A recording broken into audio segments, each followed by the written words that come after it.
Olá, sejam bem-vindos. O assunto hoje será dormindo num cemitério, a omissão cristã diante das trevas que governam o Brasil. Não só o Brasil, mas o mundo, mas vamos dar foco no Brasil. Vamos ler Efésios 5, versículo 11 e 16. Não tenho nada em comum com os atos produzidos pelas trevas. Antes exponho-nos, porque até mesmo falar sobre o que essas pessoas fazem em segredo é vergonhoso. Mas todas as coisas expostas à luz são claramente reveladas, pois todas as coisas reveladas são luz. Por isso é que se diz: desperte, dorminhoco, levante-se dos mortos, e o Messias Jesus brilhará sobre você. Por isso, deem muita atenção a como conduzem a vida. Vivam de forma sábia e não insensata. Usem bem o tempo, porque os dias são maus. Está escrito, palavra de Deus.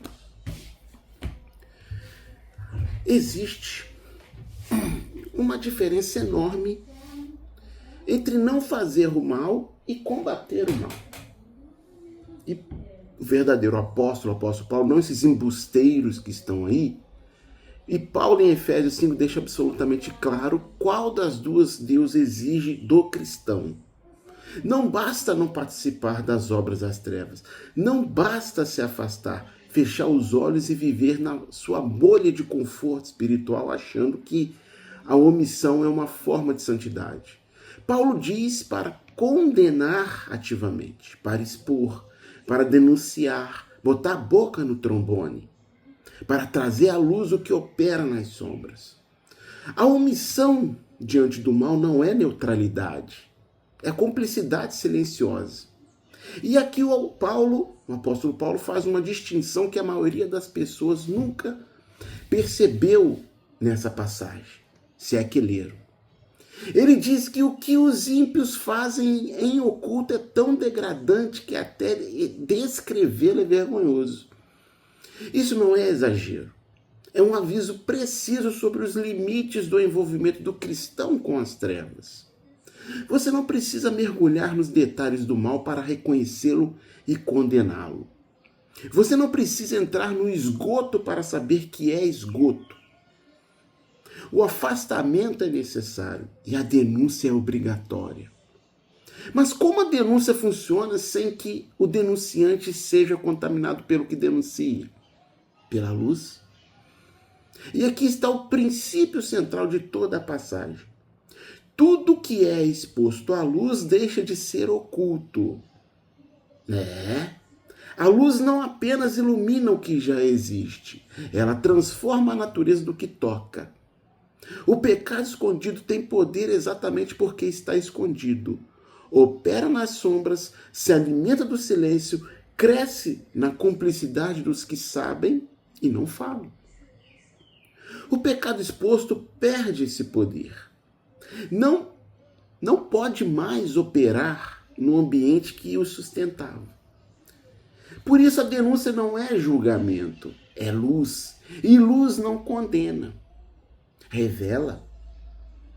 E o que é revelado não pode mais fingir que não existe. E então o apóstolo Paulo cita algo que muitos acreditam ser um hino cristão primitivo, provavelmente cantando nas cerimônias do batismo das primeiras igrejas. Desperta, ó tu que dormes, levanta-te dentre os mortos, Cristo te esclarecerá. A imagem é perturbadora quando você para visualizá-la. Alguém dormindo, profundamente dormindo, sem perceber que está num cemitério, rodeado de morte, completamente alheio à realidade do lugar onde está. Essa é a condição de quem vive nas trevas sem saber que está nas trevas. Quem está nas trevas? Então estes não podem ver a própria condição, porque a própria condição impede de ver. Precisa ser chamado de fora. Precisa de uma voz que venha de além das sombras e diga: acorda, levanta. E depois de acordar, Paulo diz como caminhar. Vede prudentemente como andais. A palavra que Paulo usa no grego original é akribos, ou seja, precisão cirúrgica. Né? Precisão cirúrgica. O tipo de cuidado que o cirurgião tem com cada movimento da lâmina, do bisturi, não é cautela tímida, é competência intencional. É o oposto de improvisar, de agir por impulso, por assim dizer, de caminhar pela vida sem processar o que está acontecendo ao redor. Nécios, né?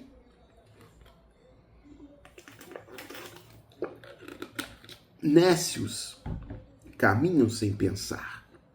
Sábios enxergam o ambiente, avaliam o terreno e agem com discernimento que só vem de quem acordou e está usando a luz para ver onde pisa. E então vem um versículo que poucos entendem no seu peso real, remindo o tempo. Essa expressão no grego original é exagorazo. É uma palavra do mercado. Significa comprar de volta, resgatar uma oportunidade antes que ela passe. É a urgência do comerciante que vê uma janela do mercado se fechando e age antes que seja tarde. Então Paulo está dizendo que o tempo é escasso, que o mundo é mau e que cada momento desperdiçado em frivolidades como futebol, com distrações, né, como que é o futebol e outras coisas, em omissões confortáveis, é um momento que não volta. Então, o cristão não tem o luxo de desperdiçar tempo porque os dias são maus e as oportunidades de fazer o que precisa ser feito não duram para sempre. Os dias são maus, não é pessimismo, é diagnóstico, é realidade. É a avaliação realista de um homem que conhece o ambiente e que fundamenta nesse diagnóstico a urgência de cada ação. O fio condutor de toda a passagem é um só. Não durma num cemitério achando que é cama. Não se omita achando que silêncio é santidade.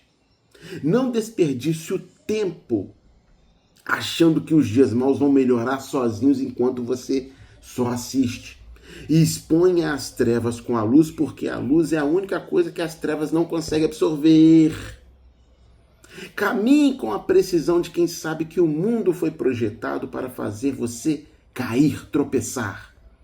E entenda que Cristo não apenas ilumina, Ele não apenas ilumina o caminho, Ele é o caminho para quem teve coragem de acordar. Depois que você conhece a verdade, não existe mais desculpa. Você já percebeu que na Bíblia, Deus não condena apenas quem pratica o mal? Existe um pecado muito mais silencioso e justamente por isso muito mais perigoso. É o pecado de conhecer a verdade e decidir não agir. Muitos imaginam que Deus julga apenas assassinos, ladrões, adúlteros, fornicadores, não é? E tantas outras classes. Ou pessoas que cometem grandes crimes. Mas a Bíblia revela algo que poucos percebem.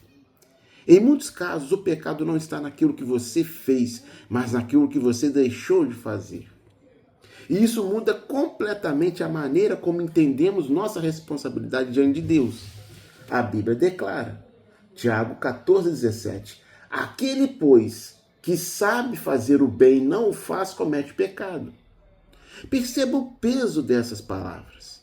Não é apenas quem faz o mal que responde diante de Deus. Quem conhece a vontade do Senhor, compreende a verdade e mesmo assim permanece inerte, também assume responsabilidade. Quanto maior o conhecimento, maior a responsabilidade. Mas será que toda omissão é igual? A própria Bíblia mostra que não. A omissão por negligência espiritual é quando a pessoa sabe que algo está errado, né? Mas prefere ficar em silêncio. Ele vê a injustiça, presencia a mentira, conhece o pecado, porém decide não se envolver. Por isso o provérbio adverte. Provérbios 24, 11 a 12. Livra os que estão sendo levados para a morte. A pergunta é inevitável. Quantas vezes sabemos o que é certo, mas escolhemos a comodidade? A omissão, quem recebeu a responsabilidade. Agora, a situação se torna ainda mais séria. Imagine alguém que recebeu de Deus a missão de ensinar a verdade. Um pastor sério, não é qualquer um. Um professor, um líder espiritual. Se ele conhece a palavra e mesmo assim deixa de advertir as pessoas, sua responsabilidade é muito maior. É muito maior. Por isso que eu levo esse trabalho aqui muito a sério. Foi exatamente isso que Deus declarou ao profeta Ezequiel. Ezequiel 3,18. Se tu não avisares o ímpio, o seu sangue da tua mão o requererei. Conhecimento nunca é apenas um privilégio, também é uma responsabilidade. A omissão deliberada, este talvez seja o caso mais grave. Aqui não existe ignorância. A pessoa conhece perfeitamente a verdade, entende as consequências, sabe o que Deus espera dela. Mesmo assim, continua no erro porque é aquilo que lhe traz vantagens, conforto ou prazer. Por isso, Hebreus faz uma advertência extremamente forte.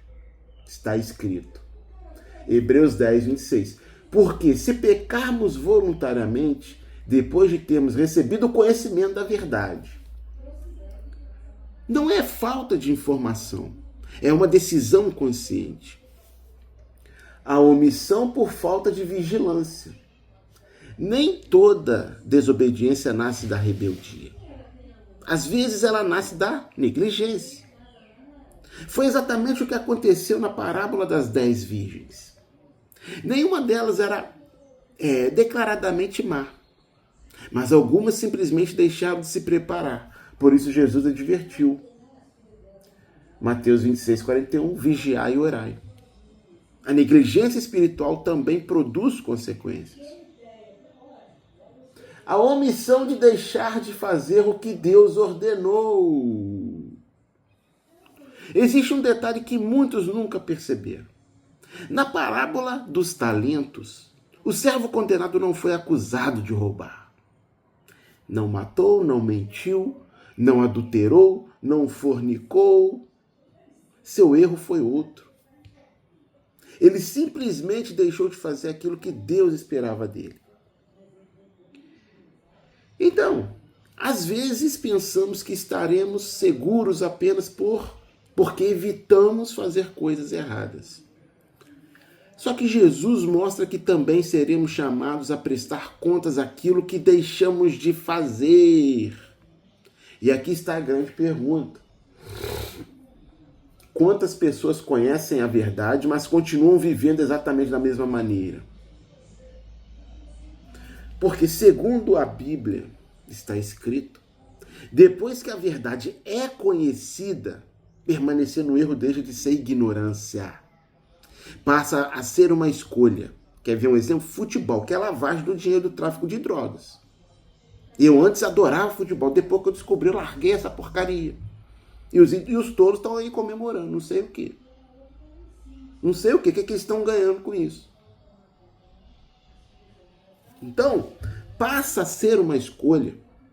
E diante de Deus, escolhas conscientes sempre carregam responsabilidade. E aqui está o círculo completo.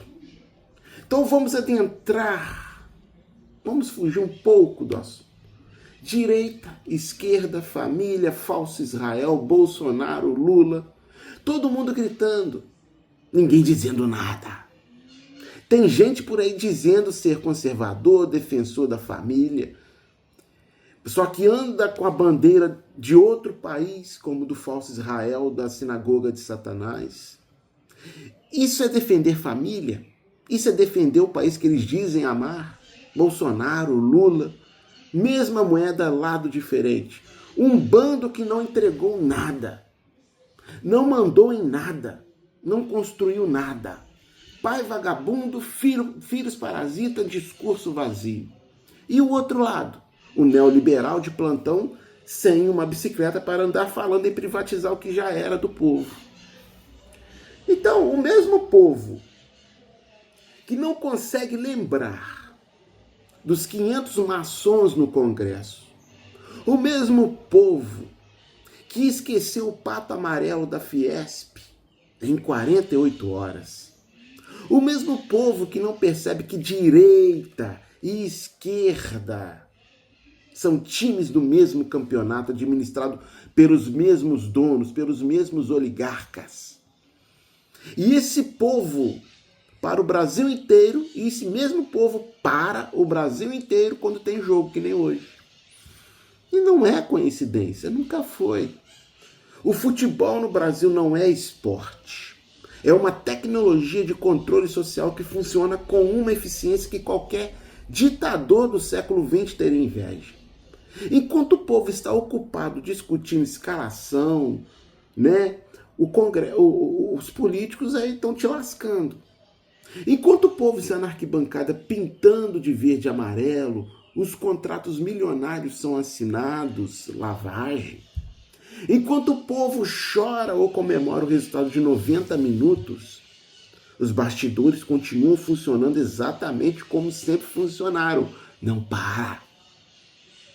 E o futebol, como já foi documentado desde os tempos dos bicheiros, e eu avisei aqui, que controlavam os resultados, passando por Pablo Escobar, que comprou um time inteiro abertamente, chegando aos fundos soberanos obscuros que hoje controlam clubes nacionais brasileiros e europeus. Sempre foi muito mais do que esporte. É lavanderia do dinheiro do tráfico de drogas e outras porcarias, como aposta esportiva. E o cristão envolvendo nisso. Cristão. E quem lava o dinheiro no futebol não é diferente de quem financia os golpes, de quem controla os bastidores políticos, de quem está por trás das oligarquias mafiosas. Poucos governam, não é o povo, não é a lei, é um grupinho fechado. Usam métodos criminosos, ameaça, corrupção, desvio de dinheiro público, violência, compra de juízes e políticos, lavagem de dinheiro à torto e à direita, enriquecer e manter o poder eternamente sem prestar contas a ninguém, que dirige o país, esse país desde 1822. 1822. São os mesmos grupos, com diferentes fachadas para diferentes públicos. Para o povo que não entende de política, o que é a política, a fachada é o partido. Vote no PT ou vote contra o PT. Escolha seu time político e brigue com o vizinho. Para o povo que não entende de economia, a fachada é a moeda e a inflação. Culpe o governo atual pelo que o anterior causou e o seu anterior também. E assim vai. E para o povo que não entende de nada disso, que está cansado de política e de economia, que só quer um momento de alegria num país que não para de decepcionar, a fachada é o futebol.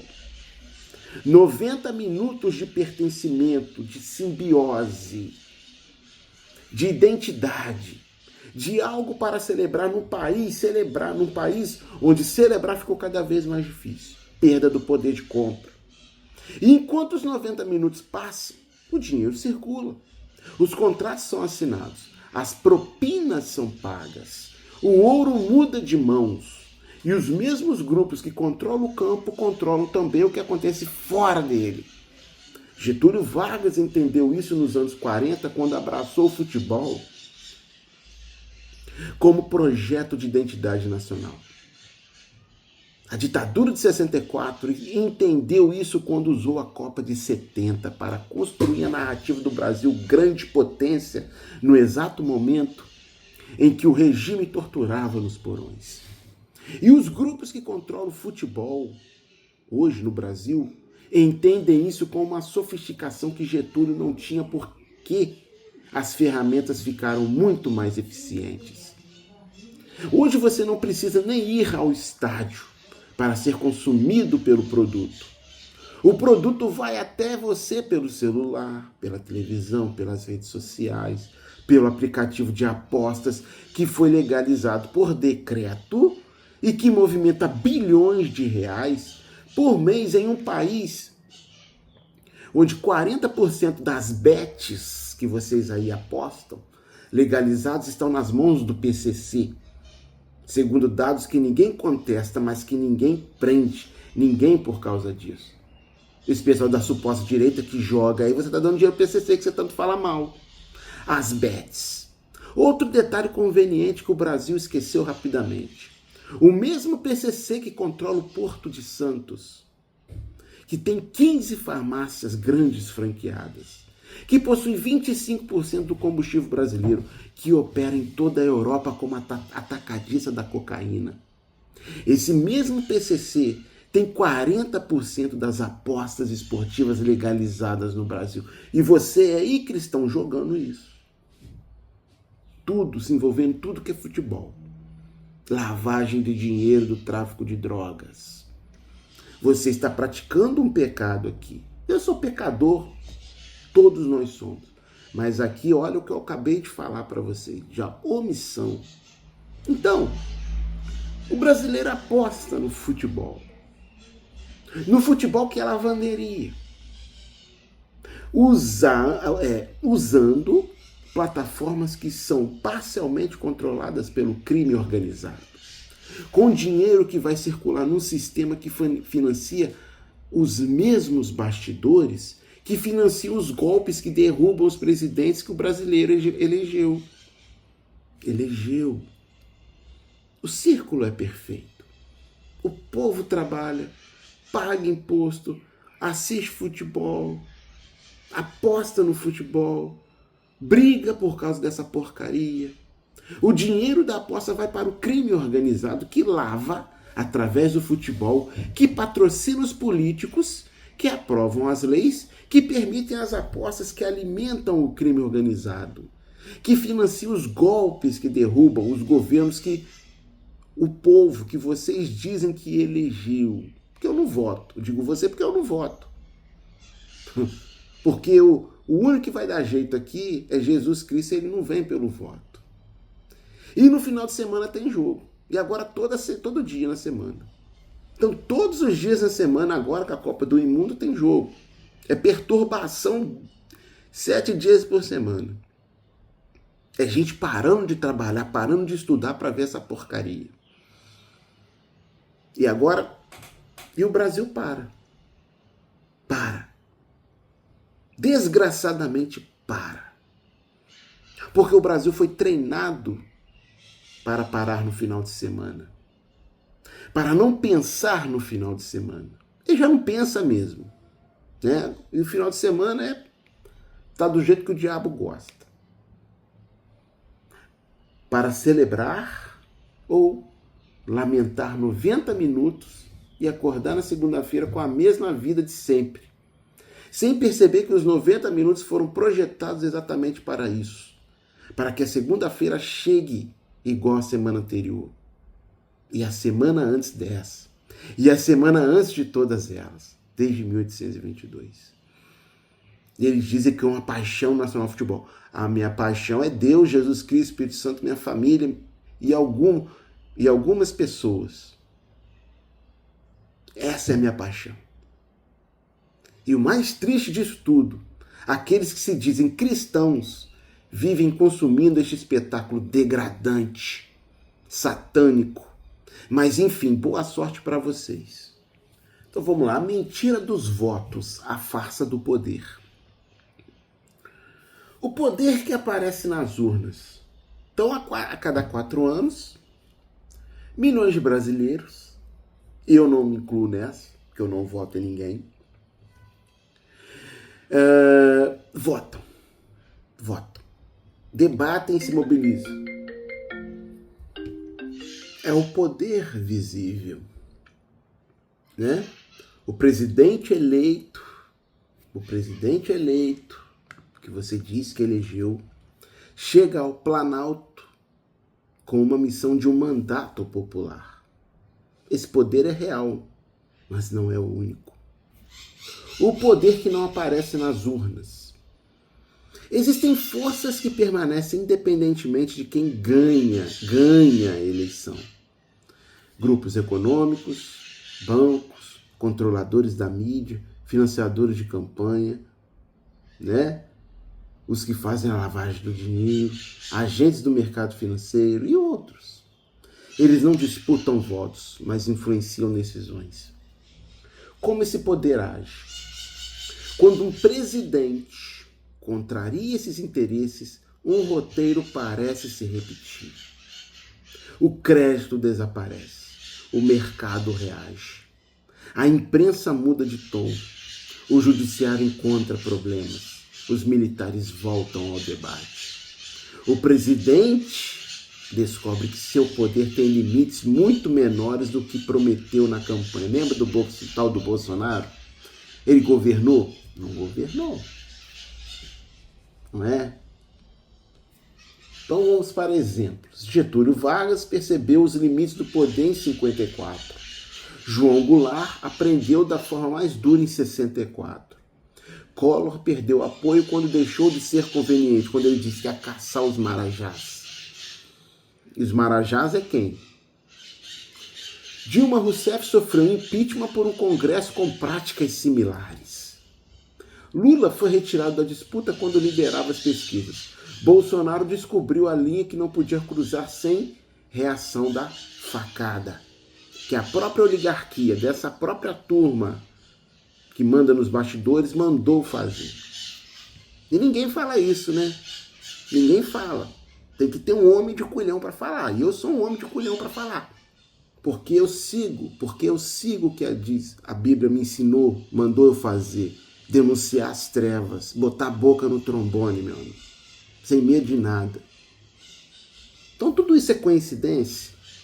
Ou existe um padrão que atravessa diferentes governos, ideologias e décadas da história brasileira? Um fantoche pode ter personalidade. Pode acreditar genuinamente no que diz. Pode até odiar o fantoche do lado oposto, esquerda e direita. Não é? Mas quem segura os fios decide até onde ele pode ir. E essa mão quase nunca aparece na fotografia.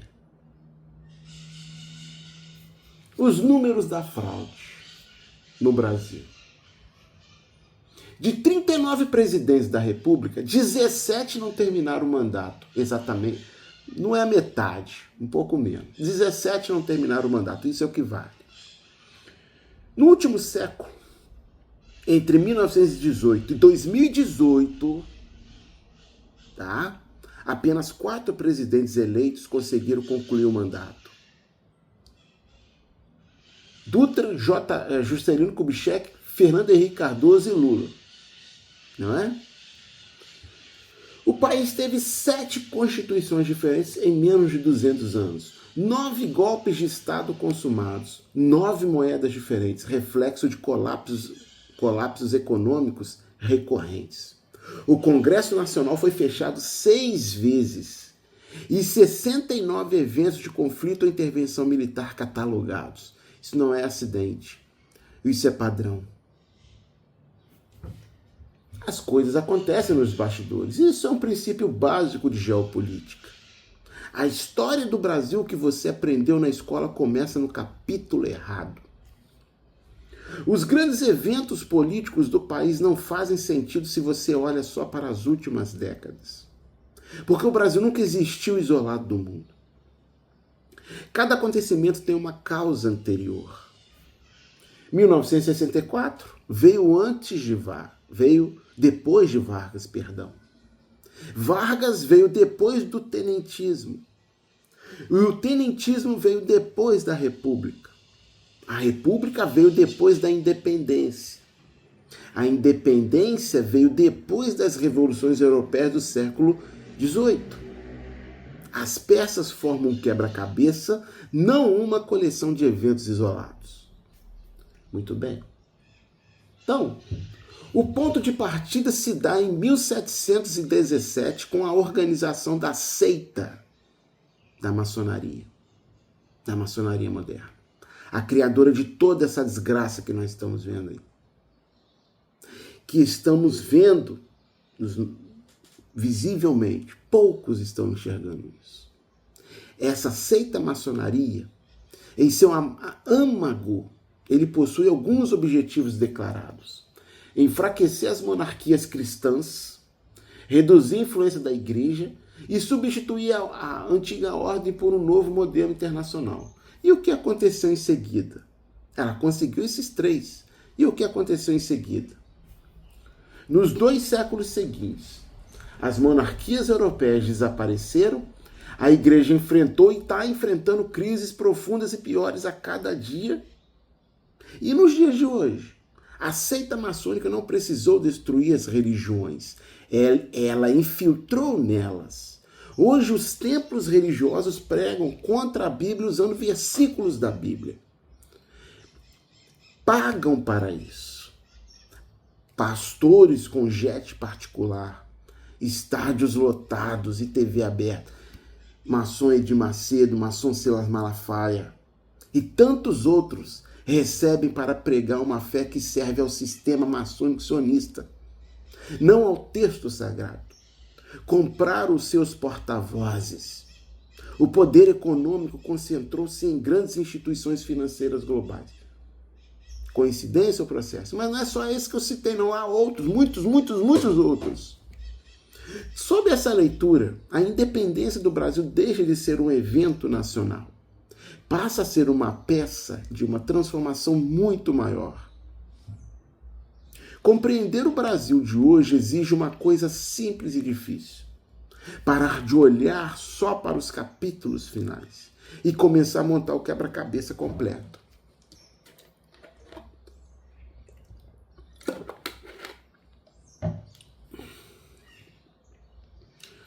Trono e altar, a aliança que moldou o Brasil. A civilização ocidental, ela foi construída sobre 2 pilares. A herança greco-romana, o direito, a filosofia, instituições e a tradição cristã, que são a moral, dignidade humana e organização social. Então, durante séculos, esses 2 pilares caminharam juntos. Era a aliança entre o trono e o altar. A autoridade política e a religiosa sustentando a ordem europeia. Muito bem. A partir do século XVIII, isso começou a ser desmontado. E o que aconteceu? A maçonaria passou a trabalhar pela substituição dessa estrutura, difundindo ideias republicanas, liberais e revolucionárias, cujo objetivo era simples e ambicioso: trocar a antiga ordem por um novo modelo político. É nesse contexto que você precisa ler a independência do Brasil em 1822.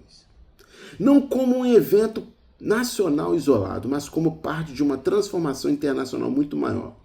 O maçom José Bonifácio, o patriarca da independência, deixou documentos que revelam aspectos desse processo que quase nunca chegam ao debate público. E há um episódio quase esquecido que reforça essa leitura. Semanas após o 7 de setembro, a cerimônia de coroação de Dom Pedro, em 12 de outubro daquele mesmo ano, trouxe elementos simbólicos que se afastavam da tradição e se aproximavam dos modelos europeus pós-Revolução Francesa. Coincidência estética, uma mensagem política deliberada. A história raramente cabe em um único quadro. Talvez existam capítulos inteiros que ainda permanecem fora do debate público. A pergunta que fica é essa: você conhece toda a história ou apenas a versão que sempre te contaram nos livros de escola?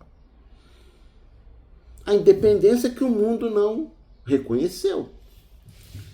Então o Brasil declarou independência em 7 de setembro de 1822. Só que Portugal só reconheceu oficialmente 3 anos depois. Até lá, nenhuma grande potência tratava o Brasil como nação soberana. A independência precisou ser negociada lá na Ilha Pirata, Londres, Lisboa e Rio. Não foi um grito, foi uma transação. E vocês acreditando em grito de Ipiranga. E tem uma pergunta que quase ninguém faz. Em 1822, o Brasil de fato era uma colônia portuguesa? Em 1815, o país integrava oficialmente o Reino Unido de Portugal, Brasil e Algarves, com status jurídico distinto de colônia. Se isso é verdade, o significado político da ruptura muda completamente. Agora, olha a sequência dos eventos que eu vou trazer aqui para vocês. 1817, movimentos revolucionários em Pernambuco e Portugal. 1818, Dom João VI proíbe a maçonaria no Brasil, que hoje não tem homem com culhão para fazer isso. 1818, surge o Sinédrio, associação secreta ligada à Revolução Liberal do Porto. 1820, a Revolução do Porto. 1822, a independência. Coincidências? Ou evento, não existe coincidência. Ou são eventos conectados por um contexto político internacional muito mais abrangente. Então, o maçom José Bonifácio deixou manifestos e projetos políticos que alguns estudiosos interpretam como sinais de que a ruptura vinha sendo planejada muito antes do tal grito do Ipiranga, que nós vimos que foi uma transação, não foi grito coisa nenhuma. O maior desafio talvez não seja encontrar documentos inéditos, porque há documentos, mas simplesmente conectar os que sempre estiveram disponíveis e que quase ninguém resolveu ler em conjunto. O padrão se repete. O padrão se repete. A independência de 1822 pode não ter sido apenas o início de uma nação. Pode ter sido o primeiro capítulo de um padrão político que se percebe até hoje. Em abril de 1821, Dom João VI nomeou Dom Pedro como príncipe regente, com poderes e limites claramente definidos. Então, alguns pesquisadores questionam se as decisões tomadas nos meses seguintes a essa data respeitaram esse decreto. Sugere-se que um processo revolucionário já estava em curso antes mesmo de 7 de setembro. Depois disso, olha o que veio. Diversas constituições desde 1824. Presidentes eleitos que não concluíram o mandato por renúncia, impeachment, deposição, morte, assassinato. Crise após crise, cada uma estudada separadamente. Mas será que são realmente independentes entre si? A chancela da maçonaria. Então, no Museu do Grande Oriente do Brasil, maçonaria, lá em Brasília, existe uma galeria pouco conhecida. Retratos de presidentes da República que foram maçons. Deodoro da Fonseca, Floriano Peixoto, Prudente de Moraes, Campos Sales, Nilo Peçanha, Hermes da Fonseca, Venceslau Braz, Café Filho, Jânio Quadros, Michel Temer. Coincidência ou padrão histórico? Dos 34 presidentes em 126 anos de república, 17 não completaram o mandato. Entre 1918 e 2018, Apenas 5 presidentes eleitos concluíram o que começaram. Dutra, Juscelino Kubitschek, Fernando Henrique, Lula e Bolsonaro. Eu coloquei o Bolsonaro, entrou em 2018, mas ele concluiu o mandato.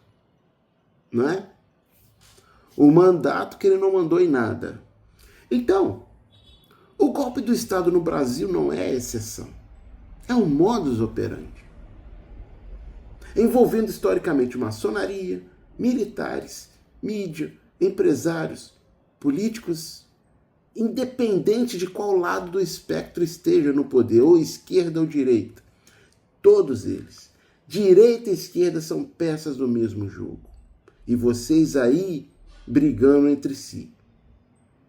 Controlado por uma oligarquia que permanece no comando independentemente de quem ocupa a presidência. O Estado brasileiro cresce continuamente, não importa o partido. O povo é mantido distraído em disputas ideológicas, futebol, novela, enfim. E o jogo combinado continua funcionando. Porque enquanto a maioria foca nas peças em movimento, poucos percebem quem realmente controla o tabuleiro.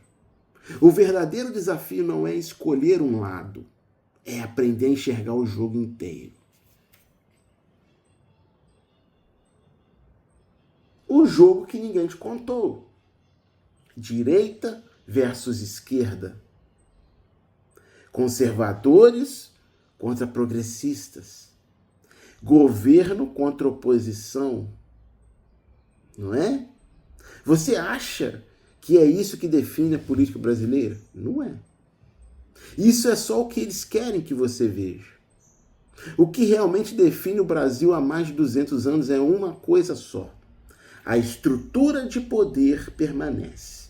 Não importa quem vença a eleição. Então raciocina comigo. O Estado brasileiro cresce independentemente do partido no poder. As mesmas famílias, os mesmos grupos, as mesmas instituições permanecem influentes. E a cada crise, esses grupos saem mais fortes, não mais fracos. Impeachment da Dilma, padrão histórico. Foi um golpe. Foi um golpe. Militares na política, tradição desde o século XIX. Oligarquias regionais mandando, desde a República Velha. Os golpes mudaram de endereço. Hoje não acontecem mais nas ruas ou nos quartéis. Acontecem dentro do Congresso, dentro do Judiciário, dentro da imprensa, dentro do mercado financeiro. Mesma lógica, nova roupagem. E por que ninguém percebe? Porque o ciclo de notícias não deixa. Cortinas de fumaça. Um escândalo apaga o anterior. Uma crise substitui a outra. E antes que você consiga entender o que aconteceu, já tem uma nova crise ocupando sua atenção. O esquecimento não é acidente, é parte do projeto. O Satanás não brinca em serviço. A proclamação da República não foi como te contaram. A Revolução de 1930 não foi como te contaram. A independência do Brasil não foram como te contaram. Foi dada dentro de uma loja maçônica em Niterói. O movimento de 84 não foi o que te contaram. Minto, o movimento de 64 não foi o que te contaram. Foram articulações conduzidas por interesses específicos, com narrativas construídas depois para justificar o que já havia sido decidido antes. Maçonaria, eu estou dando nome aos bois. Maçonaria, militares, oligarquias regionais, messianismo político. Esses são os personagens reais dos bastidores da história desse país. Não os presidentes, não os partidos políticos. E a conclusão é incômoda. O Brasil nunca consolidou uma democracia de verdade. Nunca. E só vai mudar quando parar de repetir o ciclo: golpe, crise, esquecimento, golpe, e começar a reconhecer criticamente o que sempre aconteceu nos bastidores. O problema nunca foi o presidente. O problema nunca foi os partidos. O problema é o tabuleiro. E enquanto você discute as peças, alguém continua movendo o jogo. E você é assistindo futebol e perdendo tempo de esquerda ou direita, dizendo que é nacionalista. Porque se você fosse nacionalista, você saberia a história real do Brasil. Então, antes de vir ficar conversando merda entre um e outro. Isso é ser nacionalista. Saber a história do Brasil, do país que você diz que ama, só que você não sabe. Você é um boi de piranha discutindo com o outro, criando inimizade com o familiar, com o seu colega. Não é? Tolo. Então, o próximo, se Deus quiser. Valeu.